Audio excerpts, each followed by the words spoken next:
नमस्कार दोस्तों, राधे राधे, जय श्री श्याम। यदि कुछ पाना चाहते हो, मंजिल को प्राप्त करना चाहते हो तो बने रहो हमारे साथ। बिना टाइम वेस्ट किए अपन अपने मुख्य बिंदु पर चलते हैं। मित्रों, जैसा कि आपको पता है कि अपन ने राष्ट्रीय आय पढ़ रहे थे और राष्ट्रीय आय में अपन ने मुख्य तथ्य पढ़े। उसके बाद में अपन ने जीडीपी के बारे में जाना और एनडीपी के बारे में जाना। आशा करता हूँ कि जीडीपी और एनडीपी आपके एकदम क्लियर हो चुका होगा। यदि जीडीपी व एनडीपी यदि आपके क्लियर नहीं हुआ तो अभी मैं बताना चाहता हूँ, इससे पीछे वाला वीडियो आप ज़रूर देखें। फिर भी मैं थोड़ा ब्रीफ कर देता हूँ, तो दोस्तों बने रहे और पूरे जोश के साथ अपन चालू कर रहे हैं वापस से अपना वही चैप्टर राष्ट्रीय आय, नेशनल इनकम, एनआई। जैसा कि दोस्तों मैंने आपको बताया था कि अपने को 4 श्रृंखलाएं जो कि जीडीपी याद रखनी है। GDP, NDP, GNP, NNP. GDP, NDP, GNP और एनएनपी, आपको ये क्रम याद रखना है। जैसा कि मैंने आपको कल भी बता दिया था कि देखो, यदि अपन जीडीपी में से यदि अपन डेप्रिसिएशन घटा देते हैं, जीडीपी में अपन डेप्रिसिएशन घटा देते हैं तो अपने पास क्या प्राप्त होता है? एनडीपी प्राप्त होता है। इसको मैं सूत्र के रूप में ये भी लिख सकता हूँ, जीडीपी माइनस डेप्रिसिएशन बराबर एनडीपी। यदि दोस्तों मेरे को जीडीपी निकालनी है तो मैं जीडीपी बराबर के इधर क्या है, एनडीपी माइनस का डी इधर के प्लस का हो जाएगा। तो मेरा जीडीपी का क्या सूत्र बनता है? एनडीपी पे यदि मैं डी जोड़ दूं तो मेरा क्या बन जाएगा? जीडीपी। और मैंने आपको कल ये भी बताया था, नोट करने लायक, नहीं किया तो अब वापस कर लो नोट। आपको इस प्रकार के नोट 3-4 मिलेंगे। आप लिखेंगे जीडीपी व एनडीपी में डेप्रिसिएशन का अंतर होता है। ठीक है, तो अपन मैं लिख सकता हूँ, यदि एनडीपी इधर आ जाए तो जीडीपी माइनस एनडीपी बराबर डेप्रिसिएशन। करने का मतलब जीडीपी और एनडीपी में क्या है, डिफरेंस होता है अपना, डेप्रिसिएशन का अंतर होता है। यहाँ तक अपन ने पढ़ लिया। एक दोस्तों, अब मैं आगे बढ़ने से पहले, जीएनपी बताने से पहले मैं आपको बता देना चाहता हूँ, आप लोगों की क्यूरी भी आई। जैसे मैंने बताया था आपको कि वर्तमान में राष्ट्रीय आय का मापन एनएसओ द्वारा किया जाता है। कई एग्जाम में अभी भी एनएसओ नहीं आता तो अपन को क्या करना है? सीएसओ। तो मैंने आपको क्या बताया था कि वर्तमान में राष्ट्रीय आय का मापन सीएसओ द्वारा किया जाता है। तो आपको अब उसकी जगह क्या करना है? एनएसओ करना है। इसका थोड़ा सा मैं बता देना चाहता हूँ आपको कि वर्ष 2019 में एनएसओ की जगह, सीएसओ की जगह एनएसओ इसका नाम हो गया है। मतलब कि इसका नाम चेंज हो गया है। जैसा कि मैंने आपको बताया था, सीएसओ जिसकी स्थापना आपकी 1951 मई 2 में हुई थी। ओके, सेंट्रल स्टैटिस्टिक्स ऑर्गेनाइजेशन, केंद्रीय सांख्यिकी संगठन। अब एनएसओ बन चुका है जिसका नाम हो गया राष्ट्रीय सांख्यिकी कार्यालय। इस ओ का मतलब अब आपका क्या हो गया है? ऑफिस हो चुका है। ध्यान रखिए, इस ओ का मतलब अब ऑर्गेनाइजेशन नहीं है। आपके एग्जाम में यदि राष्ट्रीय सांख्यिकी कार्यालय आ जाए और राष्ट्रीय सांख्यिकी संगठन आ जाए और आपने गलती से ऑर्गेनाइजेशन में टिक लगा दिया तो आप ध्यान दें, आपका उत्तर क्या हो जाएगा? गलत हो जाएगा। तो नया जो नाम है वो एनएसओ है, नेशनल स्टैटिस्टिक्स ऑफिस। यदि आप इसका इतिहास देखना चाहिए तो देखो CSO की जगह क्या हो गया, NSO। देखो मैं आपको बताना देना चाहता हूँ थोड़ा सा शॉर्ट में, ज़्यादा इसमें टाइम नहीं लूँगा।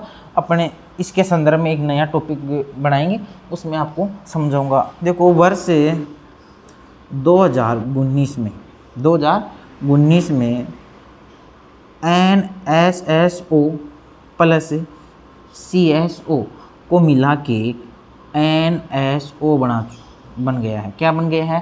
NSO, राष्ट्रीय सांख्यिकी कार्यालय। और वर्तमान में जो राष्ट्रीय आय की गणना कौन करता है? NSO। दो संगठन थे NSSO और CSO, इन दोनों को मिला के क्या बना दिया? CSO। देखो NSSO की इसकी फुल फॉर्म आप देखना चाहो तो होगी national sample survey organisation. Organisation जिसे आपको ज़्यादातर इन सभी का नाम ऑफिस कर दिया है, तो आप इसका भी नाम ऑफिस ही ध्यान में रखें। तो इसकी फुल फॉर्म होगी नेशनल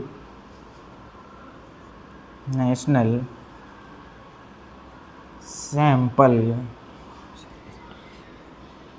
सर्वे ऑफिस,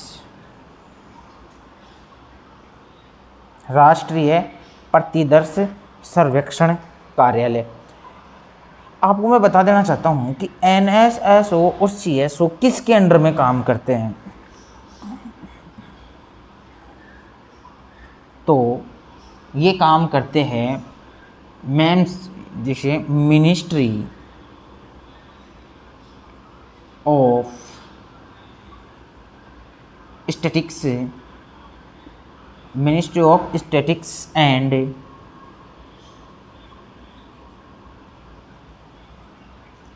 प्रोग्राम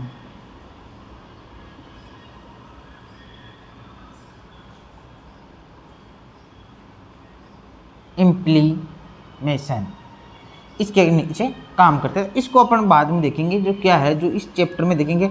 अपन राष्ट्रीय आय में है, तो मैं आपको बताना चाहता था कि वर्तमान में राष्ट्रीय आय की गणना NSO द्वारा की जाती है। जो एक संगठन था CSO, एक था NSSO। CSO की स्थापना 1951 में हुई थी, NSO की स्थापना 1950 में हुई थी। इन दोनों को मर्ज कर दिया गया है और NSSO बन गया है।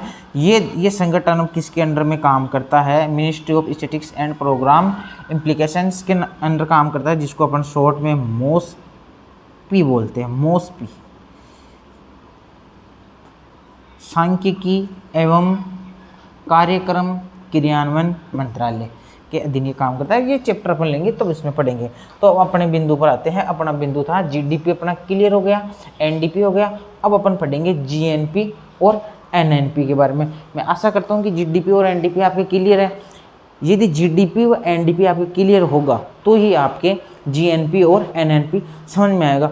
आपने YouTube पर तमाम कई वीडियो देखे होंगे, लेकिन अब मैं आपको शॉर्ट एंड स्वीट बताऊंगा, सारा समझाऊंगा कैसे अपन को करना है। बने रहे, अंत तक बने रहे दोस्तों, हंसते रहिए, मुस्कुराते रहिए और अपने साथ बने रहिए। मंजिल को प्राप्त करना है तो श्योर अपन अवश्य प्राप्त करेंगे। आप और अपन मिलकर प्राप्त अवश्य करेंगे मेरे मित्रों, दोस्तों। अब मैं आपको अपने वापस बिंदु पर लाता हूँ।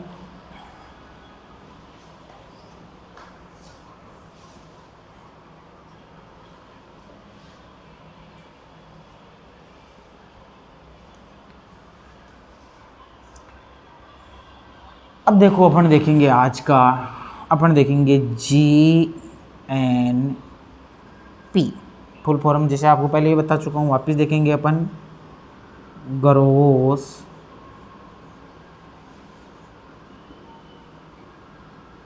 नेशनल प्रोडक्ट, सकल राष्ट्रीय उत्पाद। अपने टॉपिक का नाम क्या है आज? GNP, gross national product. Gross national product के बारे में जानने से मैं पहले बता दूं आपको, ग्रोस नेशनल प्रोडक्ट अपन देखेंगे एक वित्तीय वर्ष में एक देश के अंतिम वस्तुओं और सेवाओं के बाजार मूल्य में यदि विदेशों से प्राप्त शुद्ध साधन आय को भी जोड़ दे तो वो क्या होती है? GNP होती है। देखेंगे अपन कैसे, लैंग्वेज में देखेंगे। एक वित्तीय वर्ष में, एक वित्तीय वर्ष में देश की अंतिम वस्तुओं एवं सेवाओं के बाजार मूल्य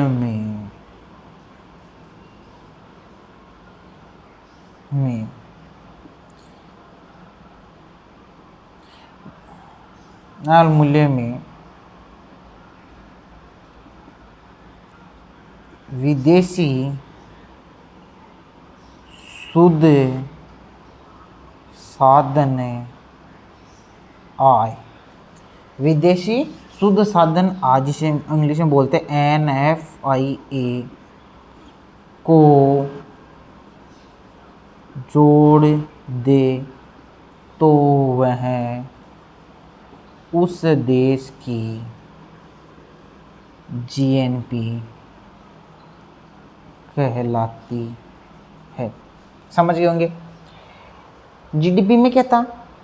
एक वित्तीय वर्ष में देश की अंतिम वस्तुओं और सेवाओं के बाजार मूल्य का जो योग होता था घरेलू सीमा में, वो तो GDP था।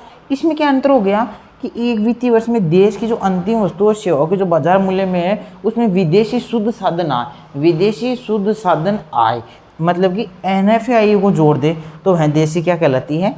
GNP कहलाती है। अपन देखेंगे क्या क्या होता है जैसे विदेशी शुद्ध साधन आय NFIA क्या होता है तो वो अपन देखेंगे। लेकिन एक आप समझो, क्या कहने का मतलब, यदि GDP में, यदि मैं इसको सूत्र के रूप में लिख सकता हूँ, अर्थात आप यदि आप GDP में NFIA जोड़ दो, NFIA जोड़ दो तो अपने को क्या प्राप्त हो जाएगी? GNP प्राप्त हो जाएगी। GDP में NFIA जोड़ दो, GNP प्राप्त हो जाएगी। अब आपको कंसेप्ट क्लियर होना चाहिए कि GDP क्या होती है। मैंने बताया था GDP क्या होती है? एक देश की घरेलू सीमा के अंदर अंतिम वस्तुएं एवं सेवाओं के जो बाजार मूल्य का योग है वो GDP है। कहने का मतलब ये है भाई साहब, GDP के अंदर अपना जो जितना बड़ा देश है उसमें कितना माल उत्पादन हो रहा है अंतिम रूप से, उन सभी के बाजार मूल्य का योग कर लो तो वो तो हो गई आपकी GDP। अब अपने देश की घरेलू सीमा में होना चाहिए, चाहे विदेशी लोग भी यहाँ कमा रहे हैं ना तो हो तो रहा है अपने देश में ही ना, वो तो क्या थी अपनी GDP। अब अपन निकाल रहे हैं GNP, ग्रोस नेशनल प्रोडक्ट। तो ग्रोस नेशनल प्रोडक्ट में मैंने कहा कि NFIA जोड़ दो। NFIA क्या होता है आपको सीधी सीधी भाषा में बता दूं। अरे एक बात बताओ, जैसे मैंने कहा कि अब GDP क्या है अपने देश की, मान लो कि मैंने कह दिया अपने देश की GDP है 1000 करोड़ है, सपोज मानो कितनी है 1000 करोड़। अपने देश में, अपने देश की घरेलू सीमा में कितना उत्पादन हुआ, फाइनली कितने रुपए का उत्पादन हुआ? 1000 करोड़ रुपए का हो गया। ये तो हो गई अपनी GDP। अब मेरे को एक बात बताओ, अपने देश के लोग बाहर नहीं है क्या? अरे अपने मामा का, बुआ का, अंकल का अपन नहीं देखते क्या? कोई दुबई है, कोई सऊदी अरब है, कोई अमेरिका है, कोई लंदन है, वहाँ से पैसे नहीं ला रहे हो? नहीं ला रहे क्या? ला रहे। तो अपन कह रहे अपने देश के लोग वहाँ कमा रहे, उस आय को अपन कहाँ दिखाएंगे? कहने का मतलब है जो अपने देश के लोग बाहर से पैसा ला रहे हैं, सपोज मानो कि वो 300 करोड़ रुपए बाहर से ला रहे हैं अपने। अरे भाई 300 करोड़ को कहाँ शामिल करोगे? वो अपनी इनकम नहीं है क्या? आप कहोगे सर बिल्कुल है। इसका मतलब अपनी GNP में अपना 300 करोड़ जुड़ गया। लेकिन एक बात बताओ, दूसरी बात, जैसे अपने लोग विदेश में ला रहे हैं कमा के, क्या अन्य देशों के लोग यहाँ नहीं आ रहे क्या कमाने? आ रहे हैं ना, उनको अपन पेमेंट कर रहे हैं, वो कहाँ जाएगा? अरे अपने जैसे सर्दियों में आप देखते होंगे तिब्बती मार्केट लगता है ना, तिब्बती मार्केट लगता है, नेपाली मार्केट लगता है, तो वो यहाँ पर अपने सर्दियों के सामान वगैरह बेच के जाते हैं, तो अपन से वो पैसे लेते हैं, अपन देते हैं, तो वो अपने देश में पैसे कमा के ले गए, नहीं ले गए सपोज मानो, तो उनका पैसा अपन को क्या गठाना पड़ेगा? उनका पैसा अपन को क्या करना पड़ेगा? गठाना पड़ेगा, लेस करना पड़ेगा। कैसे? जैसे कि मान लो कि तिब्बती लोग है, बाहर के सभी देशों के लोग मान लो कि अपने देश से कितने रुपए कमा के ले गए, मान लो कि 100 करोड़ रुपए कमा के ले गए। ओके, इसका मतलब अपने लोग विदेशों से कितना कमा के लाए? 300 करोड़। और बाहर वाले लोग कितने ले गए यहाँ से? 100 करोड़। तो तो अपनी रियल इनकम कितनी हुई, अपनी कुल मिला के भाई 300 लाए, 100 तो वो ले गए तो बराबर ही हो गया, तो बच गया कितना, 300 माइनस 100 बराबर आपका 200 करोड़ रुपए आपका शेष रह गया। मतलब 200 करोड़ रुपए अपना देश फायदे में कि अपने विदेशों से कितने रुपए कमा लिए, 200 करोड़। और अपनी जीडीपी कितनी थी पहले, 1000 करोड़। कहने का मतलब अपनी जीडीपी में से अपने विदेशों से शुद्ध कितना कमा लिया, 200 करोड़ कमा लिया। तो यदि मैं 1000 में 200 करोड़ जोड़ दूं तो टोटल कितना होता है मेरा, 1200 करोड़। यही क्या है मेरी, यही मेरी क्या है, जीएनपी है। बस इसे परिभाषा में मैंने लिख दिया कि वित्तीय वर्ष में देश की अंतिम वस्तु और सेवाओं को जो बाजार मूल्य था उसमें विदेशी शुद्ध साधन आय जोड़ दो, NFIA जोड़ दो। तो अपनी जीडीपी मैंने 1000 करोड़ ली, अपने लोग विदेश से कमा के लाए, विदेश से कमाए, अपने विदेश से कमाए, जैसे कि अपने इराक, सऊदी आदि लोग अपने जाते हैं ना, वहाँ से अपने कमा के लाए। और यहाँ से 100 करोड़ कौन ले गए, जैसे अपने जहाँ आते हैं ना तिब्बती मार्केट वाले, तिब्बती जो भी है, नेपाली आदि यहाँ से ले गए। तो अपने पास बच गया कितना, 200 करोड़। तो अपने पास 200 करोड़ तो अपने क्या बाहर से आ गया, और 100 अपने अपनी घरेलू सीमा में कमा लिया। तो अपने टोटल कितना कमा लिया अपने देश में, 1200। वही अपने देश की क्या हो गई, जीएनपी। तो अपने सूत्र के रूप में क्या लिखा, जीडीपी प्लस NFIA बराबर जीएनपी। इतना शायद आपको क्लियर हो चुका होगा। नेक्स्ट अपन ये देखें, मैं अपन ये भी लिख सकता हूँ क्या कि यदि अपन को जैसे मान लो NFIA निकालना हो, NFIA, तो कैसे निकालेंगे, जीएनपी में से क्या निकाल दूँ, जीडीपी निकाल दूँ। देखो NFIA का NFIA बराबर का बराबर जीएनपी उधर है तो बराबर ये प्लस का जीडीपी उधर जाके किसका जाएगा, माइनस का जीडीपी। तो अब मैं इसको क्या लिख सकता हूँ, नोट वापस अपने जैसे मैंने नोट लिखाया था ना उसी प्रकार का एक नोट और डालो आप। नोट क्या लिखेंगे आप, जीएनपी व जीडीपी में NFIA का अंतर होता है। कोई मेरे को बता सकता है कि जीडीपी बड़ी होगी या जीएनपी, जीएनपी होगी कब, जब अपने जीएनपी में तो बाहर विदेशी शुद्ध साधन आए और भी जुड़ गई। लेकिन ध्यान रखना ये कब होगी, जब अपना देश सरप्लस में हो, अपना देश फायदे में हो, अपन ज़्यादा कमा के ला रहे हो बाहर से, है ना। अपन ये पॉजिटिव मानेंगे एक बार तो कि अपने देश के लोग बाहर से क्या कमा के ला रहे हैं, ज़्यादा ही कमा के ला रहे हैं। तो कहने का मतलब तो अपन क्या कर देंगे, जीएनपी व जीडीपी में किसका अंतर होता है, NFIA का होता है। तो जीएनपी माइनस जीडीपी, कोई दिक्कत। अब मेरे को ये बात बताओ, जैसे मेरे को आपको जीएनपी दे दे, NFIA दे दे, तो आपको निकालना है जीडीपी, तो कैसे निकालोगे, समझा नहीं, दोबारा बताऊं। आपको दे दे जीडीपी को गायब कर दिया, इन दोनों से निकालना है जीडीपी, तो कैसे निकालोगे, NFIA इधर जाके क्या का हो जाएगा, माइनस का। तो मैं क्या लिख सकता हूँ, यदि जीएनपी में से NFIA निकालूं तो मेरे पास क्या आ जाएगा, जीडीपी।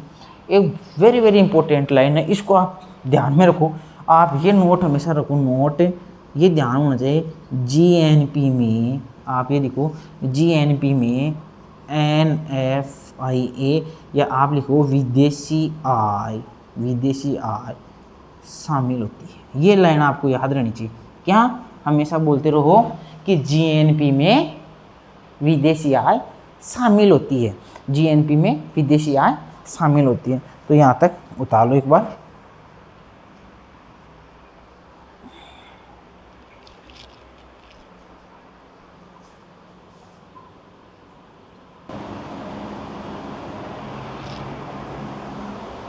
अब तक अपन ने क्या पढ़ लिया, जीएनपी। मैंने क्या कहा, वापस देखेंगे कि जीएनपी में विदेशी शुद्ध साधन आय शामिल होती है, जीएनपी में विदेशी शुद्ध साधन आय शामिल होती है। अब अपन देखेंगे ये क्या होता है, विदेशी शुद्ध साधन आय, जिसे अपन बोलते हैं NFIA। तो अपन पढ़ेंगे NFIA, net factor income from abroad. Abroad यानी विदेश, नेट यानी शुद्ध, फैक्टर यानी साधन। तो net factor income from abroad, विदेशों से प्राप्त शुद्ध साधन आय। विदेशों से प्राप्त शुद्ध साधन आय कैसे निकालेंगे? अपने देश के लोगों के द्वारा कमाई गई आय। जैसे मैंने उस उदाहरण में दिया था कि अपने देश के लोगों ने कितने रुपए कमा के लाए, बाहर से 300 करोड़ रुपए कमा के लाए, और बाहरी लोगों के द्वारा यहाँ से अपने कितना कमाया या अपने उनको कितना भुगतान किया, इन दोनों को यदि मैं निकाल दूँ तो मेरा क्या आ जाता है? NFIA। तो इसको अपन सूत्र के रूप में कैसे लिखेंगे? इसको सूत्र के रूप में अपन कैसे लिखेंगे? NFIA बराबर बराबर लिखो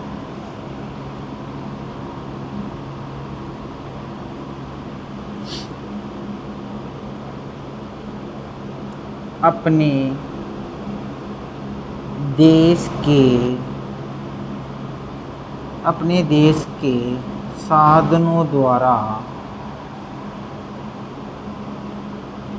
विदेशों से प्राप्त आय माइनस अपने देश के साधनों द्वारा विदेशों से प्राप्त आय। अपने देश की कोई भी साधन मान लो, अपने इन्वेस्ट किया, वहाँ मशीनरी लगाई, या साधनों में अपने देश के लोग भी आ गए, कि अपने देश के लोगों के द्वारा विदेशों से प्राप्त आय, अपने उन देशों से कितनी कमाई की, कितने रुपए प्राप्त किए, उनमें से अपन क्या निकालेंगे? विदेशी साधनों को किया गया भुगतान, बोले तो पेमेंट। ये तो क्या होता है? NFI होता है ना, अपने देश के साधनों द्वारा विदेशों से प्राप्त आय और विदेशी साधनों को किया गया भुगतान, इन दोनों का अंतर ही अपना क्या होता है? NFIA होता है। ये आपके समझ में आ चुका होगा। और वापस बता देता हूँ मैं, GNP को कैसे निकालते हैं? आप यदि GDP में NFIA को जोड़ देंगे तो अपना क्या प्राप्त हो जाएगा? GNP प्राप्त हो जाएगा। मैंने आपको फिर बताया था, एक GNP और एक GDP में किसका अंतर होता है? NFIA का अंतर होता है। और एक तीसरा, यदि अपन को GDP निकालनी हो तो अपन कैसे निकालेंगे? यदि आपके पास GNP दी हुई हो तो GNP में से अपन NFIA निकाल देंगे तो अपना क्या आ जाएगा? GDP आ जाएगा। ये अब तक आपको समझ में आ चुका होगा। मेरी इस टेबल का क्या मतलब था? मैंने कहा श्रृंखला याद करो, सीधी से याद करो। इसको मैं थोड़ा आपको समझाना चाहता हूँ। वापस एक बार अपन लिखेंगे GDP, NDP, GNP, NNP। देखो दोस्तों, कुछ नहीं है, GDP में से आप यदि डेप्रिसिएशन निकाल दो तो क्या प्राप्त हो गया? NDP। यदि आप GNP में से यदि डेप्रिसिएशन निकाल दोगे, GDP में से क्या निकाल दोगे, सॉरी GNP में डेप्रिसिएशन निकाल दोगे तो क्या आ जाएगा? NNP आ जाएगा। NNP अभी लिखूंगा, लेकिन आपको बता दिया पहले। GNP आप जानते हो, GNP कैसे निकलेगी? देखो ये संबंध था पहले अपन ने, देखो अपने पास चार थी, GDP, NDP, GNP, NNP। कुछ नहीं किया, अब मैंने GDP में से डेप्रिसिएशन निकाला, NDP आ गया, GNP में से डेप्रिसिएशन निकाला, NNP आ गया। श्रृंखला इसी से बनी हुई है, इनका संबंध हो गया। अब अपना संबंध क्या बनाएंगे? GDP का सीधा संबंध किससे बना देंगे? GNP से। बताओ GDP में और GNP में क्या का अंतर होता है? NFI का अंतर होता है ना। अरे सीरीज बनाने का मतलब ये है, अरे GDP ये रहा और ये रहा GNP, इसमें तो क्या कौन सी आय शामिल है? विदेशी आय शामिल है। इसमें कौन सी आय है? घरेलू आय है। इसमें मान लो NFIA जोड़ दूँ, NFIA मतलब कि क्या बोलूँ, शॉर्ट में क्या बोल सकता हूँ? विदेशी आय जोड़ दूँ। मान लो GDP में विदेशी आय जोड़ दूँ तो क्या आ जाएगा? GNP। और यदि GNP में विदेशी आय घटा दूँ तो क्या आ जाएगा? GDP। नो डाउट GDP और GNP में क्या का संबंध है? NFI यदि जोड़ दे GDP में तो GNP आ जाएगा, और GNP में NFI विदेशी आय घटा दे तो क्या आ जाएगा, GDP आ जाएगा। क्लियर है, ये श्रृंखला इसलिए बनाई थी। अब आप कहोगे सर कि NDP और NNP में क्या संबंध है? भाई साहब NDP और NNP में वही है, NFI का अंतर है। किसका अंतर है? NFI का अंतर है। तो यहाँ भी आप किसका अंतर है आप लिख सकते हो, विदेशी आय का।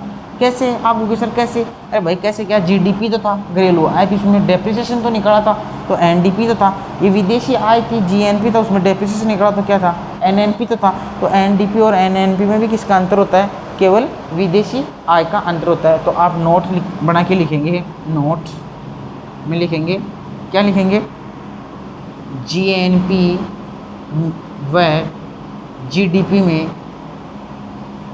NFI का क्या होता है, अंतर होता है।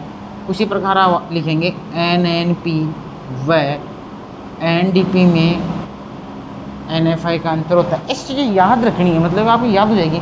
तीसरी चीज़ मैंने आपको ये भी बताया था कि GNP में विदेशी आय शामिल है। ऐसे कुछ छोटे छोटे ट्रिक्स है, छोटे छोटे पॉइंट है, छोटे छोटे शॉर्ट नोट्स है, जिनको मैं शॉर्ट नोट्स अलग से बनाऊंगा, आपको घबराने की आवश्यकता नहीं है। शॉर्ट नोट्स अलग से बनेंगे इस चैप्टर के, वो अपन एग्जाम पास आएगी तब बनवाएंगे। तो आप क्या करोगे, GNP में विदेशी आय शामिल है, तो आपको ये सीरीज समझ में आई होगी। तो अपना क्या हो गया, GNP भी कंप्लीट करा दिया मैंने, GNP की परिभाषा भी लिखा दी थी, सूत्र भी लिखा दिए। अब अपन क्या करेंगे, लास्ट में NNP फुल फॉर्म बताओ, देखिए, नेट नेशनल प्रोडक्ट, शुद्ध राष्ट्रीय उत्पाद। क्या होता है शुद्ध राष्ट्रीय उत्पाद? परिभाषा में क्या लिखेंगे, जब GNP में से डेप्रिसिएशन को घटा दिया जाए तो NNP प्राप्त होता है। कोई दिक्कत? सूत्र के रूप में क्या लिखेंगे, GNP में से यदि डेप्रिसिएशन को घटा दिया जाए तो क्या प्राप्त होगा, NNP प्राप्त होगा। यदि NNP में D जोड़ दूँ तो क्या प्राप्त होगा, GNP। वापिस देखेंगे ये श्रृंखला, ये D घट गया तो क्या आ गया, NNP। NNP में D जोड़ दूंगा तो क्या आ जाएगा, GNP। अब अपन कुछ सवाल करेंगे कि जैसे मैंने कहा कि NNP आपकी 1000 करोड़ है, तो आप डेप्रिसिएशन 20 है, तो GNP कितनी होगी, NDP कितनी होगी, GDP कैसे होगी। ऐसे कुछ अपन जिसमें NFI आपको दिया हुआ होगा, जो भी अपन देखते हैं वो कैसे इस प्रकार को करते हैं। तो कुछ अपन एक्सरसाइज करते हैं, कुछ उदाहरण करते हैं। कैसा लग रहा है मेरे को ये बता दो आप। अच्छा लग रहा होगा, मेरे को पूरा विश्वास है, पूरा समझ में आ रहा होगा। कोई जल्दीबाजी नहीं, कोई बकवास नहीं, कोई टाइम पास नहीं, सीधा पॉइंट पर बात, सीधा एग्जामिनेशन हॉल में सीधे सीधे क्वेश्चन छपने वाले हैं। सीधे बने रहे, विश्वास रखे। अब अपन उदाहरण करते हैं दोस्तों, ओके।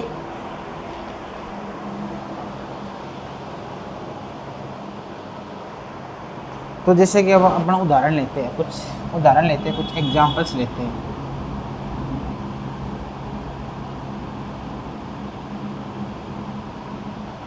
एग्जाम्पल ले, जैसे मैंने कहूँ यदि GDP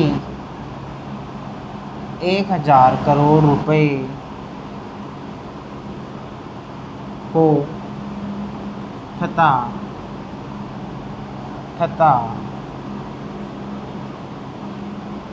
डेप्रिसिएशन 20 करोड़ हो तो 20 करोड़ हो तथा डेप्रिसिएशन कितना है अपना 20 करोड़, और विदेशी शुद्ध साधन आय 200 करोड़ रुपये हो हो तो ज्ञात करो। क्या क्या ज्ञात करना है? एनडीपी ज्ञात करो, जीएनपी ज्ञात करो, एनएनपी ज्ञात करो। अपने पास ये क्वेश्चन है और अपने को ये ज्ञात करने हैं। तो देखो दोस्तों, अपन लिख लेंगे पहले अपने पास क्या क्या उपलब्ध है। अपन लिख लेगा इसका सॉल्यूशन। जीडीपी कितनी है? 1000 करोड़ रुपए लिख लिया। और डेप्रिसिएशन कितना है? 20 करोड़, 20 मान लो ना। तो अब मेरे को एक बात बताओ, अपन लिंक निकालेंगे। जीडीपी दे रखा है और डेप्रिसिएशन दे रखा है, तो अपन क्या निकाल सकते हैं? एनडीपी। तो अपन निकालेंगे एनडीपी बराबर जीडीपी माइनस डेप्रिसिएशन। दोस्तों बताओ जीडीपी कितनी है? 1000 करोड़। डेप्रिसिएशन कितना है? 20। तो 1000 में से अपन 20 निकालेंगे तो अपने पास कितना आ गया? 980। तो आप यहाँ भी लिखते जाइए, यहाँ भी सारणी में भी लिखते जाइए। बताओ जीडीपी कितनी थी? 1000। डेप्रिसिएशन कितना था? 20। तो एनडीपी कितनी आ गई? 980। अब आगे क्वेश्चन देखेंगे। यदि विदेशी शुद्ध साधन आय कितनी है? 200 करोड़। कहने का मतलब अपने को इस बार इसने क्या दे दिया? दो तो अपन को दे दिए थे, इस बार दे दिया अपने को एनएफआई। ये कितना है? 200 करोड़। दोस्तों ये बताओ, यदि जीडीपी दे दे, एनएफआई दे दे, तो जीडीपी में यदि विदेशी आय भी अपन जोड़ दे तो अपनी क्या प्राप्त हो जाएगी? जीएनपी। तो आप क्या बोल सकते हो? सर यदि मेरे को जीएनपी निकालनी है तो यदि मैं जीडीपी में एनएफआई को जोड़ दूं, घरेलू आय में विदेशों से अर्जित आय को भी जोड़ दूं, तो मेरे पास जीएनपी प्राप्त हो जाती है। बिल्कुल सही, कोई दिक्कत ही नहीं, आप यहाँ भी कर सकते हो। जीडीपी कितनी थी? 1000। एनएफआई कितना है? 200। तो भाई साहब इसमें जीएनपी में तो वो शामिल है ही ना, विदेशी आय। तो अपने विदेशी आय जोड़ दो। एनएफआई कितनी है? 200 जोड़ दो। तो 1000 में 200 जोड़ दिया तो अपनी जीएनपी कितनी आ गई? 1200 करोड़। इजी है। जीडीपी 1000, एनएफआई 200, तो कितना हो गया अपनी जीएनपी? 1200 करोड़। कोई दिक्कत ही नहीं है, अपन 1200 करोड़ में आ गए। अब अपन को क्या पूछ रहा है? अपने को अपन ने एनडीपी 1 निकाल दिया, अपन ने जीएनपी भी निकाल लिया, एनएनपी निकालना है। अरे ये रहा भाई साहब जीएनपी और ये रहा एनएनपी। जीएनपी और एनएनपी में किसका अंतर होता है? डेप्रिसिएशन का अंतर होता है। ये जीएनपी में डेप्रिसिएशन निकाल दो तो एनएनपी आ जाता है। शुरू में बता दिया था जी यानी ग्रोस बड़ा होता है, नेट यानी शुद्ध होता है, कुछ ना कुछ गठा है उसमें। तो एनएनपी निकाल, अब जैसे मेरे को निकालनी है एनएनपी, तो मैं क्या कर दूंगा? जीएनपी में से डेप्रिसिएशन निकाल दूंगा। मेरा जीएनपी कितना है अभी आपका? 1200। मेरा डेप्रिसिएशन कितना है? डेप्रिसिएशन 20 है। तो 1200 में से 20 निकाल दूँ तो मैं कितना आता है? 1180 करोड़ रुपए। बताओ यहाँ तक किसी को दिक्कत है क्या? ये क्वेश्चन सीधा सीधा आया हुआ है। ऐसे क्वेश्चन बहुत सारे आते हैं। फर्स्ट ग्रेड कॉमर्स में भी आया हुआ है, फर्स्ट ग्रेड इकोनॉमिक्स में भी आया हुआ है, आरएस तमाम प्रतियोगिता परीक्षाओं में से क्वेश्चन आते हैं।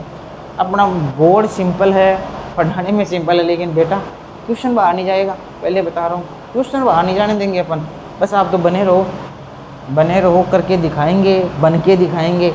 हम बने, हम हमारी जो मेहनत की है, देखो कैसे हमने मेहनत की है, बताएंगे। एक दिन इस पर वीडियो बनाएंगे, कौन कौन सा मैटर पढ़ना चाहिए, कौन कौन सी आपको बुक की सहायता लेनी चाहिए। ठीक है बेटा, तो उतार लो ये आप सब। अब अपन कुछ और कर लेते हैं, एक दो क्वेश्चन अपन और कर लेते हैं।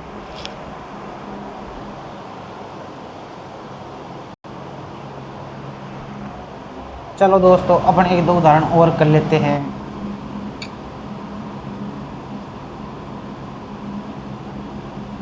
यदि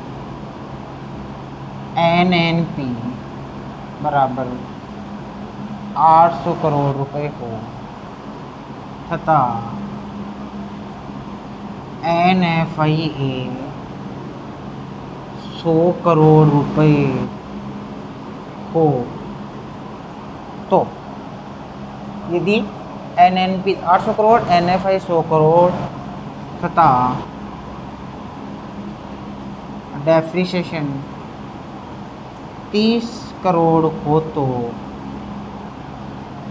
तो अपन को ज्ञात करनी है जीडीपी ज्ञात करो, एनडीपी ज्ञात करो और जीएनपी ज्ञात करो। इस बार इसने क्या किया पता है क्या आपको? एनएनपी लास्ट वाला दे दिया और इसने अपन को जीडीपी, एनडीपी और जीएनपी तीनों निकलवा लिए। कोई दिक्कत नहीं, पहले तो आप इस टेबल में ही कर सकते हो इस क्वेश्चन को। ऐसा क्वेश्चन आ जाए तो एनएनपी कितनी है लिखो, देखे यहाँ ही लिख लो 800 करोड़ है और एनएफआई कितना है 100 करोड़। मेरे को एक बात बताओ, मैंने क्या कहा था आपको? एनडीपी और एनएनपी में क्या का अंतर होता है? एनएफआई का अंतर होता है। मैंने आपको ये भी बताया था कि जीडीपी और जीएनपी में क्या का अंतर होता है? एनएफआई का अंतर होता है। इसका मतलब एनएनपी आपकी कितनी है 800 करोड़ है और आपके एनएफआई कितना देर का है? इसने एनएफआई कितना देर का 100 करोड़। भाई साहब जीएनपी में क्या है? विदेशी आय शामिल है नहीं है?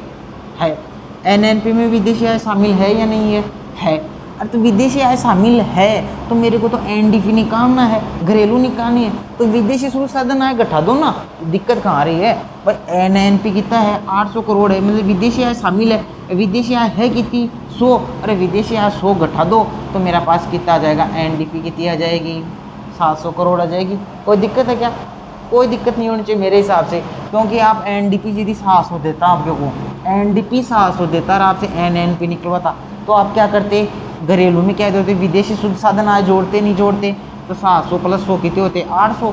एनएनपी से अपन को एनडीपी में लेके जा रहा है तो एनएनपी अपनी 800 है तो एनडीपी निकाल रहा है तो एनएफआई 100 लेस कर देंगे तो अपनी क्या आ जाएगी? एनडीपी आ जाएगी। तो मेरी एनडीपी यहाँ पर लिख दो, कितनी आ गई? 700 आ गई। कोई दिक्कत है क्या? अब इसने क्या है? डेप्रिसिएशन दे रखा है। देखो एंड यहाँ डेप्रिसिएशन कितना है 30 करोड़। मेरे को एक बात बताओ, यदि जीडीपी यहाँ मानो कुछ भी होती और डेप्रिसिएशन होता तो जीडीपी में से डेप्रिसिएशन घट जाता ना, तो मेरे पास कितना आता? 700 आता घट के। उल्टा कर दो, ये इधर घटता, ये इधर घटता, तो ऊपर जाएंगे तो क्या हो जाएगा? जुड़ जाएगा। तो जीडीपी कितनी हो जाएगी? 730। अरे ये मान लो कि जीडीपी 730 करोड़ है, 730 करोड़ में से डेप्रिसिएशन कितना है? 30 है, तो 730 में 30 गए तो कितना आ गई? 700 क्या आ गई? एनडीपी आ गई। तो अपने पास एनडीपी थे तो उल्टा चलेंगे, 700 प्लस 30 बराबर 730 क्या हो गई मेरी? जीडीपी। तो जीडीपी कितनी आ गई अपनी? 730। अब अपने को निकालना है जीएनपी। अब आप जानते हो कि जीडीपी और जीएनपी में किसका अंतर होता है? एनएफआई का अंतर होता है। कहने का मतलब मैं कह दूँ कि यदि आप जीडीपी में एनएफआई जोड़ दो, एनएफआई जीडीपी में एनएफआई जोड़ दो तो मेरी क्या प्राप्त हो जाएगी? जीएनपी। तो 730 में यदि मैं एनएफआई कितनी है मेरी 100 जोड़ दूँ तो 830 क्या हो जाएगी मेरी? जीएनपी। कोई दिक्कत है क्या आपको? सर ऐसे नहीं करूँगा, हमारे पास तो एनएनपी तो है ही ना सर 800, एनएनपी तो 800 है ही, और सर यहाँ डेप्रिसिएशन घटता है तो अब उल्टा कर दो। तो डेप्रिसिएशन कितना है सर? तो आपको सर डेप्रिसिएशन तो 30 है, तो 800 में 30 जोड़ दो तो 830 आ जाएगा आपका, जीएनपी आ जाएगा। अरे जीएनपी 830 होता और डेप्रिसिएशन 30 घटता तो 800 आता। उल्टा चलना है, एनएनपी 800 दे दिया, डेप्रिसिएशन 30 दे दिया, तो पहले ऊपर से आते तो घटता था, और नीचे से ऊपर जाएंगे तो क्या हो जाएगा? जुड़ जाएगा। अपन सूत्र से देखते हैं कैसे निकालते हैं। अपन देखें, हल करते इसको अपन कैसे होगा। देखें, आपको दे दिया एनएनपी दे दिया कितना? 800। तो मेरे को क्या निकालना? जीएनपी निकालो। अब यदि मैं एनएनपी में डेप्रिसिएशन जोड़ दूँ, उल्टा अपना सूत्र भी था कि एनएनपी में यदि मैं डेप्रिसिएशन जोड़ दूँ, एनएनपी में यदि मैं उल्टी तरह से जाता हूँ तो डेप्रिसिएशन जोड़ दूँ तो मेरे पास क्या आ जाएगा? जीएनपी। अरे आपने शुरू में तो पढ़ा था जीडीपी में डेप्रिसिएशन निकलेगा तो क्या आ जाता है? एनडीपी। और जीएनपी में यदि डेप्रिसिएशन घटा दूँ तो मेरे पास क्या आ जाएगा? एनएनपी। ये तो आपको शुरू क्लास में समझ में आ गया था कि सिर्फ जीएनपी में डेप्रिसिएशन निकलते एनएनपी आता है। अब देखो पक्षांतरण कर दो, मेरे को चाहिए केवल जीएनपी बराबर के उधर क्या है? एनएनपी माइनस का डी प्लस है कि क्या हो जाएगा? ये लो, जीएनपी कैसे निकलता है? NNP plus depreciation. और मैंने ये परिभाषा क्या लिखी है यहाँ पर, सूत्र क्या लिखा है, N N P plus D बराबर G N P. N N P की वैल्यू कितनी है मेरे पास 800, डेप्रिसिएशन कितना है मेरे पास 300, तो मेरी जी एन पी कितनी आ जाएगी 830। कोई दिक्कत है क्या, ये जी एन पी अपन निकाली, ये अपने जी एन पी निकाली, ये अपने जी एन पी पहले निकाली थी 830। ओके ओके, आई थिंक आपको सारा समझ में आ रहा होगा। अब नेक्स्ट अपन निकालते हैं क्या, अपन ने क्या क्या निकाल लिया, अपन ने निकाली अभी तक जी एन पी। अब देखो, अब ऊपर चलेंगे, अब जी डी पी निकालते हैं। तो आपको पता है कि जी एन पी और जी डी पी में किसका अंतर होता है, एन एफ आई का अंतर होता है। जी एन पी और जी डी पी में एन एफ आई का, अरे ये तो घरेलू है, ये विदेशी है, सॉरी ये विदेशी, ये घरेलू। और विदेशी घरेलू में क्या है, बाहर से जो कमा के लाए वही तो अंदर है ना, कुछ नहीं भाई साहब। तो अपन क्या देखेंगे, जी एन पी अपनी कितनी दे रखी है इन्होंने, जी एन पी कितनी दे रखी है, जी एन पी अभी अपने निकाली ना, जी एन पी अपनी कितनी है 830। जी डी पी कितनी है नहीं दे रखी, तो जी डी पी का जी डी पी विदेशी शुद्ध साधन आय कितनी है 100 करोड़। देखो माइनस का जीडीपी उधर जाएगा तो प्लस क्या हो जाएगा जीडीपी। ओके, और देखो 830 बराबर की इधर है तो इधर का इधर, प्लस का 100 इधर आ जाएगा तो माइनस का 100 जाएगा। तो 830 में 100 गए तो मेरे 730 क्या आ जाएगा जीडीपी, 730 क्या आ गई मेरी जीडीपी। आप ऐसे भी कर सकते हो और आप इस शॉर्ट ट्रिक से इस तरीके से भी कर सकते हो, कोई दिक्कत नहीं है। अब मेरे को क्या निकालना है, मेरी जीडीपी भी आ गई। अरे एनडीपी निकालनी है, सबको पता है एनडीपी कैसे निकलती है दोस्तों। एनडीपी निकलती है यदि जीडीपी में से डेप्रिसिएशन घटा दूँ, यदि जीडीपी में डेप्रिसिएशन घटा दूँ। भाई साहब जीडीपी कितनी है 730, डेप्रिसिएशन कितना है 30, तो कितनी आ जाएगी एनडीपी 700, एनडीपी कितनी आ जाएगी 700। ये क्वेश्चन हुआ, कोई दिक्कत है क्या, कोई दिक्कत है और समस्या है तो बताइए, हमारे चैनल से जुड़े। वैसा इतना समझा दिया, समझ में आ गया होगा ऐसा विश्वास करता हूँ। लाइक तो बनता है, लाइक ही बनता है, शेयर तो मेरे को पता है आजकल वैसे भी नहीं करते हो आप, लाइक तो कर सकते हो, कमेंट तो आपकी कोई समस्या है तो अवश्य करो, ठीक है। अब अपन कुछ मल्टी चॉइस क्वेश्चन करते हैं कि एग्जाम में कैसा क्वेश्चन आता है कैसा नहीं आता है। तो उदाहरण तो अपने कर लिए, अब मल्टी चॉइस क्वेश्चन करते हैं। प्रीवियस ईयर के क्वेश्चन में तो अपन टेस्ट सीरीज में करेंगे, या अपन सभी जो पेपर आए हुए हैं ना आज तक उन सभी का एक साथ अपने अध्ययन करेंगे, तब अपन देख लेंगे।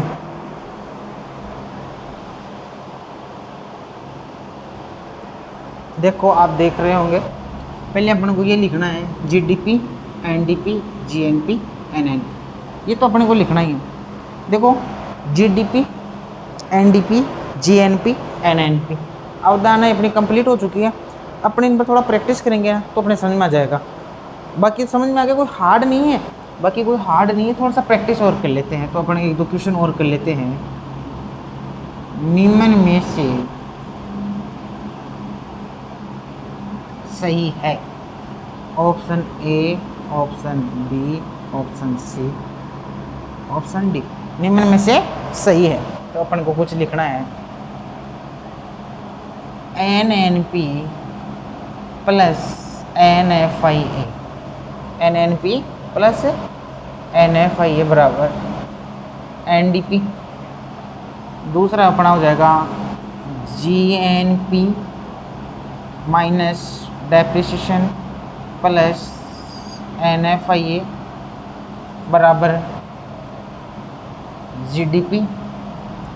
तीसरा अपना ऑप्शन हो जाएगा NNP minus NFIA, NNP minus NFIA plus depreciation बराबर जीडीपी।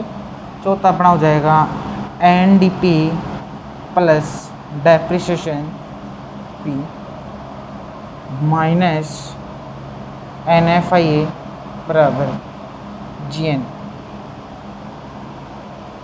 चलो दोस्त बताओ, देखे सही कौन सा इसमें, करो देखे।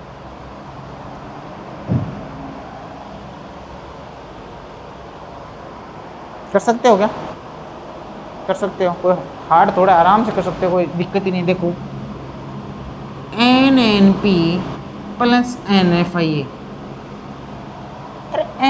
एनएनपी में एनएफआई है, विदेशी शुद्ध आय पहले से जुड़ी हुई है। अरे एनएनपी में तो विदेशी आय पहले से जुड़ी हुई है, ये वहाँ वापस क्यों जोड़ रहा है? जोड़ते ही गलत हो गया पहली बात तो। एनएनपी में तो एनएफआई घटता ही है क्योंकि जुड़ा हुआ ऑलरेडी है, आप और जोड़ रहे हो। अरे एनएनपी आया कैसे था? एनडीपी में एनएफआई जोड़ा था तब भी तो एनएनपी प्राप्त हुआ था। और ये भाई साहब तो इसमें एनएफआई ये जोड़ रहे हैं, जुड़ सकता ही नहीं, तो ये तो अपना ऑप्शन है रॉन्ग है। ये बोल रहे हैं GDP minus depreciation plus NFI बराबर जीडीपी, सही है क्या? देखते हैं। देखो, अरे जीएनपी में डेप्रिसिएशन निकाल दो भाई साहब, श्रृंखला में आओ। देखिए जीएनपी में से डेप्रिसिएशन निकाल दो, क्या आ जाएगा मेरे पास? एनएनपी प्लस वापिस एनएफआई जोड़ रहा है। एनएफआई जुड़ेगा, आप पहले से जुड़ा हुआ भाई साहब, ऑलरेडी जुड़ा हुआ है, तो इसमें तो वैसे गलत हो गया। तीसरा देखते हैं। देखिए एनएनपी में एनएफआई निकाल रहा है, बिल्कुल निकाल सकता है, जुड़ा हुआ होता है एनएनपी में तो। अरे ये निकाल रहा है तो निकालो भाई, एनएनपी में आओ। एनएनपी में से विदेशी शुद्ध साधन आय निकालो। देखो भाई साहब मैंने क्या बताया था कि एनएनपी और एनडीपी में अंतर इकाई का है, विदेशी शुद्ध साधन आय का है। तो एनएनपी में मैंने विदेशी शुद्ध साधन आय निकाल दी, सपोज कुछ भी निकाल दी, तो मैं कहाँ पर आ गया? एनडीपी में आ गया। तो एनएनपी और एनएनपी में से यदि मैं एनएफआई निकाल देता हूँ तो मैं कहाँ आ जाता हूँ? एनडीपी पर आ जाता हूँ। और यदि आप जीएनपी में निकाल देते ना एनएफआई, तो आप जीडीपी पर पहुँच जाते। और जीडीपी में एनएफआई विदेशी शुद्ध साधन आय जोड़ दो तो जीएनपी में आ जाओगे। जीएनपी में विदेशी साधन आय घटा दोगे तो कहाँ जाओगे भाई साहब? जीडीपी में आ जाओगे। और एनएनपी में विदेशी शुद्ध साधन आय घटा दोगे तो कहाँ आ जाओगे? एनडीपी में आ जाओगे। तो मैं एनडीपी में आ गया और एनडीपी में डेप्रिसिएशन जोड़ दिया। अरे एनडीपी में डेप्रिसिएशन जुड़ता है या घटता है? बताओ। एनडीपी आता कब है? डेप्रिसिएशन घट के आता है। तो मेरे पास एनडीपी में यदि मैं ऊपर डेप्रिसिएशन जोड़ूंगा ना, घटा हुआ घटते जब एनडीपी आता है, ऊपर जाएंगे तो ये पहले घटाता जुड़ जाएगा। तो एनडीपी में डेप्रिसिएशन जोड़ दूँ तो मेरे पास क्या आ जाता है? जीडीपी आ जाता है। एकदम करेक्ट है, एकदम करेक्ट है। ये और देख लेते हैं। एनडीपी में डेप्रिसिएशन जोड़ दिया, एनडीपी में डेप्रिसिएशन जोड़ दिया, क्या आ गया? जीडीपी आ गया। जीडीपी में से एनएफआई घटा रहा है। अरे घरेलू उत्पाद है, घरेलू आय है, और उसमें से विदेशी आय कहाँ घटा रहा है दादा? विदेशी आय कहाँ घटेगी? जीडीपी में तो विदेशी आय जोड़ते हैं, जब जीएनपी प्राप्त होती है तो सिरे से खारिज है। तो क्या हो जाएगा? जीडीपी हो जाएगा। ऐसे क्वेश्चन और भी एग्जाम में कभी कभी बहुत इजी क्वेश्चन भी आ जाते हैं। अपनी इतना लेवल पढ़ लिया, बहुत इजी आ जाते हैं। प्रश्न ये आ जाता है कि जीडीपी में से पूंजी की गिरावट है। पूंजी की गिरावट, मैं आपको पहले बता सकता हूँ, पूंजी की गिरावट को मैं क्या बोलता हूँ? डेप्रिसिएशन ही बोलता हूँ, मूल्य राशि। जीडीपी में से यदि पूंजी की गिरावट डेप्रिसिएशन घटा दिया जाए तो क्या प्राप्त होती है? तो एग्जाम में आपको लिखना है एनडीपी। अब इनका नाम आता है एग्जाम में, घबराना नहीं है। इंग्लिश में इनको अपने नाम याद रखने हैं। नेट डोमेस्टिक और प्रोडक्ट। यदि जीडीपी में से आप डेप्रिसिएशन घटाते हैं तो आपके पास नेट डोमेस्टिक प्रोडक्ट आता है। आपके पास ये भी आ जाएगा, क्वेश्चन ऐसे भी आते हैं आपके पास। सकल राष्ट्रीय उत्पाद में से, सकल राष्ट्रीय उत्पाद में से डेप्रिसिएशन घटा दे तो प्राप्त होगा। अब देखो आपको इंग्लिश की जो वर्ड्स है ना पेपर में, वो देखना ज़रूरी है, समझ में नहीं आएगा। सकल का ग्रोस, राष्ट्र नेशनल, ये हो गया जीएनपी में से डेप्रिसिएशन घटा दे, जीएनपी में डेप्रिसिएशन घटा दे तो आपके पास क्या प्राप्त होगा? एनएनपी, शुद्ध राष्ट्रीय उत्पाद। इन चीज़ों का भी अपन को ध्यान रखना बहुत ही ज़रूरी है। आशा करता हूँ समझ में आया होगा। ऐसे क्वेश्चन भी बहुत सारे अपन को प्रैक्टिस करनी है। ऐसे क्वेश्चन भी एग्जाम में बहुत ज़्यादा आते हैं।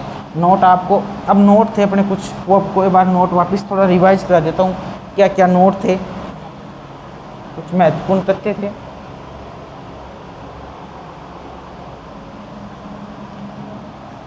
क्या क्या थे देखो, कुछ नोट अपने क्या क्या थे, नोट थे, उनको वापस बता देता हूँ।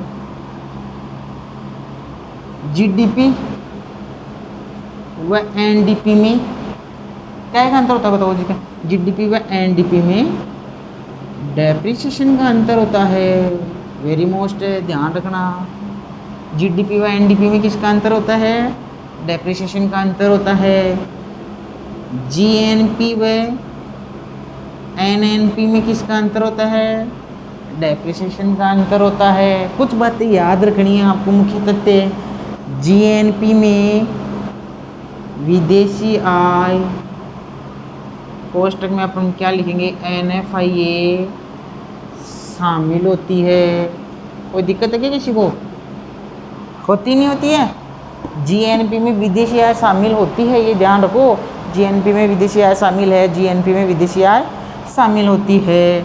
आप या ये लिख सकते हो, जीडीपी में विदेशी आय जोड़ने पर जीएनपी प्राप्त होती है। कुछ महत्वपूर्ण तथ्य है जो मैंने पूरा बेस क्लियर करा चुका हूँ आपको। आप ये भी लिख सकते हो, जीएनपी व जीडीपी में NFIA का अंतर होता है। होता नहीं होता? समझ में आ रहा नहीं आ रहा? विदेशी साधन आय का अंतर होता है या नहीं होता है? बस लगे रहो आप। NNP व NDP में NFIA का अंतर होता है। बोलो, ये मुख्य तथ्य भी आपको याद करने हैं। अपने यहाँ तक पढ़ लिया। अब दोस्तों अपना देखो, पहला परिचय हुआ, दूसरे में अपने पढ़ा जीडीपी एनडीपी, आज तीसरे पार्ट में अपन ने पढ़ लिया जीएनपी एनएनपी। अब अपन जैसे ये पढ़ रहे थे ना, अंतिम वस्तु व अंतिम सेवाओं के बाजार मूल्य का योग, तो अपन देखेंगे कि मध्यवर्ती वस्तु को अपन राष्ट्रीय आय में काउंट क्यों नहीं करते। कल एक तो अपन ये पढ़ेंगे, दूसरा अपन ये पढ़ेंगे कि राष्ट्रीय आय में कौन कौन सी वस्तुओं और सेवाओं को छोड़ा भी जाता है। कौन कौन सी वस्तुओं और अपने देश का उत्पादन कर रहे हैं, अपन पूरे देश की राष्ट्रीय आय निकाल रहे हैं, सारी देश की अंतिम वस्तुएं ला रहे हैं, उत्पाद ला रहे हैं। तो कुछ ऐसी वस्तुएं हैं, कुछ ऐसी सेवाएं हैं, कुछ ऐसे प्रपत्र है, कुछ ऐसे वस्तुएं हैं, उनको अपने शामिल राष्ट्रीय आय में नहीं करते। उनको राष्ट्रीय आय में शामिल क्यों नहीं करते? क्योंकि उनकी काउंटिंग 2 बार हो जाती है। तो कल अपन ये देखेंगे कि राष्ट्रीय आय में कौन कौन से तथ्यों को शामिल नहीं करते हैं। और उसके आगे अपन क्या पढ़ेंगे? अपन जीडीपी पढ़ेंगे फैक्टर कॉस्ट पर, जीडीपी पढ़ेंगे मार्केट प्राइस पर, एनडीपी मार्केट प्राइस पर, फैक्टर कॉस्ट पर ये पढ़ेंगे। पर अपन पर कैपिटा इनकम पढ़ेंगे, पर्सनल इनकम पढ़ेंगे, डिस्पोजल इनकम पढ़ेंगे, खर्च करने योग्य आय पढ़ेंगे। अभी चैप्टर लंबा चलना है। फिर अपन मार्शल, पिगू, फिशर की परिभाषा देखेंगे। फिर अपन देखेंगे राष्ट्रीय आय में आने वाली कठिनाइयाँ, उनका वर्णन भी करेंगे। अभी चैप्टर लंबा चलना है, आप बने रहो। लेकिन पर्सन अपने जो नोट्स हैं इनसे बाहर नहीं जाएगा। आपका सपोर्ट की मुझे बहुत आवश्यकता है। आप दोस्तों का स्नेह, प्यार, आशीर्वाद बना रहे और आप लाइक, सब्सक्राइब के द्वारा हमें प्रोत्साहित कर सकते हो, हमें सहयोग कर सकते हो। दोस्तों राधे राधे, जय श्री श्याम। बने रहे अपने इस डिजिटल प्लेटफॉर्म पर। Thank you very much.